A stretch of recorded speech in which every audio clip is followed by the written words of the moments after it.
అందరికీ శుభోదయం అండి. నా పేరు బలరామూర్తి. నేను తెలుగు ఉపాధ్యాయుడిని. దాదాపు 8 సంవత్సరాలు ఎలిమెంటరీ సెక్షన్లో చేశాను. 10 సంవత్సరాలు హై స్కూల్లో చేస్తూ ఉన్నాను. చాలామంది పిల్లల్ని చూశాను. తెలుగు పదాలు రాయటం కానీ, తెలుగులో చదవటం కానీ చాలామంది విద్యార్థులు వెనకబడి ఉన్నారు. దీనికి ప్రధాన కారణం చాలా రకాల అంశాలు ఉండొచ్చు. ఇంటి దగ్గర ఉన్నటువంటి కుటుంబ నేపథ్యం అవ్వచ్చు, ఏదైనా ఉండొచ్చు. కారణాలు పక్కన పెడితే ఇక నుంచి ప్రతిరోజు నేను పిల్లల్ని చక్కగా చదివేలాగా, రాసుకునేలాగా, అక్షర దోషాలు లేకుండా పదాలు ఏ విధంగా రాయాలి అనేటువంటి విషయాన్ని మొత్తం కూడా మొదటి దగ్గర నుంచి 1వ తరగతి దగ్గర నుంచి 10వ తరగతి ఇంటర్మీడియట్ వాళ్ళకు కూడా కొత్తగా నేను పదాలు అక్షరాలు నేను తెలుగు నేర్చుకోవాలి అనేటువంటి వారికి కూడా చక్కగా అర్థమయ్యేటువంటి రీతిలో చెప్పేటువంటి విధానము నాకు అనుభవపూర్వకంగా ఉంది కనుక ఈ విధానం చెప్తాను. అలాగే అక్షరమాల మొదటి అక్షరాల దగ్గర నుంచి మొదలుపెట్టి చివరికి గుణిత అక్షరాలు, గుణిత పదాలు ఎలా చదవాలి, ఎలా పలకాలి, అలాగే ద్విత్వ పదాన్ని ఎలా పలకాలి, సంయుక్త పదాన్ని ఎలా పలకాలి, సంశ్లిష్ట పదాన్ని ఎలా పలకాలి అనేటువంటి ప్రతి యొక్క అంశాన్ని కూడా దశల వారీగా చక్కగా చెప్పుకుంటూ వెళతాను. ప్రతి ఒక్కరు కూడా నా యొక్క వీడియోస్ని చూడండి. నా ఛానల్ తెలుగునిధి 99. ఈ ఛానల్ ద్వారా మీకు ప్రతి ఒక్కరికి కూడా నేర్పించాలి అనేటువంటి ఆలోచనతో మీ ముందుకు వస్తున్నాను. కాబట్టి ప్రతి ఒక్కరు కూడా మంచి విషయం కనుక ప్రతి పేరెంట్ కూడా చూడండి. చూసి పిల్లల్ని మీరు నేర్పించండి. దగ్గరుండి నేర్పిస్తే పిల్లవాడు తప్పకుండా నేర్చుకుంటాడు.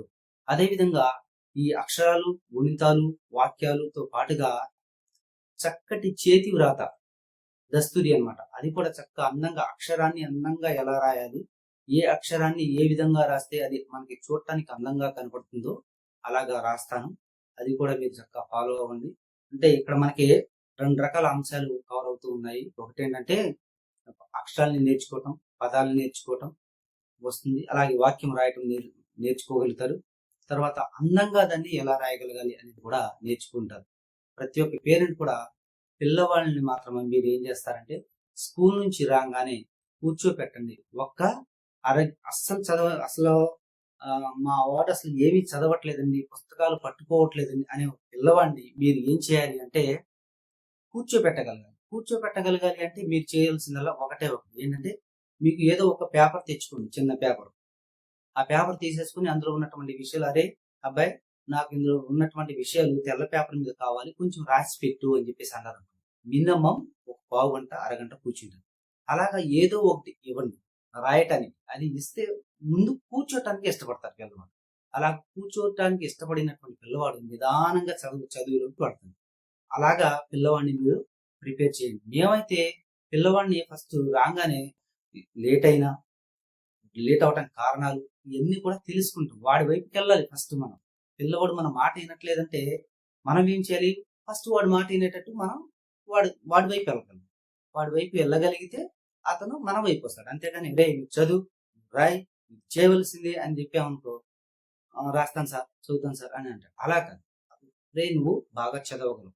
తప్పులు రాసిన పిల్లవాడిని ఫస్ట్ రే చిచి ఎదవా ఇంత దరిద్రం రాసేవేంటి అని ఏ రోజు కూడా నేను నా జీవితంలో దాదాపు 20 years నుంచి నేను చదువు చెప్తున్నాను. ఏ ఒక్క పిల్లవాడిని కూడా అలా అన్నాను. తప్పులు రాసుకుని నా దగ్గరకు వస్తే, ఒరే సూపర్ గా రాసావు, వెరీ గుడ్, ఎంత బాగా రాసావు నువ్వు, ఈ అక్షరంలో చూడండి, ఈ వాక్యంలో ఈ చిన్న పదం తప్పు రాసావురా, దీన్ని సరి చేసుకుంటే నువ్వు చాలా ముందుకెళ్తావు అని చెప్తాను. వెంటనే వాడు ఆ పదం ఏదైతే ఉందో, ఆ వాక్యం ఏదైతే ఉందో అది చక్కగా తీసుకుని మళ్ళీ రాసుకొని గుర్తు పెట్టుకుంటుంది. అలాగా మనం పిల్లవాడిని ప్రోత్సహించాలి తప్ప ఇప్పుడు కూడా డిస్కరేజ్ చేయకూడదు. పిల్లల్ని మీరు కూడా అంతే, ఒరే నువ్వు కూర్చోట్లేదు, చదవట్లేదు అదవా అని చెప్పి ఇంటి దగ్గర ఎవ్వరు కూడా తిట్టవద్దు దయచేసి.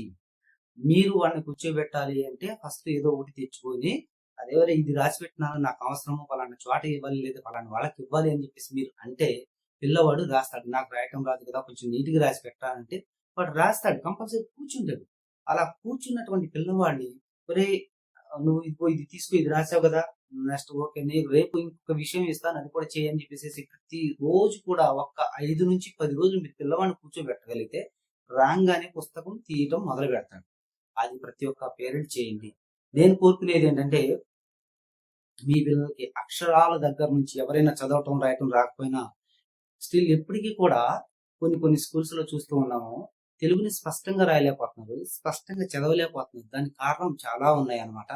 పిల్లవాడు గుర్తు పెట్టుకోకపోవటం, లేదంటే త్వరగా మర్చిపోవటం, అనేక రకాల కారణాలు ఉంటాయి. ఏది ఏమైనా ఎక్కువసేపు దాన్ని మనం రన్ చేస్తూ ఉండాలి, మైండ్ లో దాన్ని రివిజన్ చేస్తూ ఉండాలి. ఆ విధానాన్ని అలవాటు చేయాలి మన ముందు పిల్లవాడిని.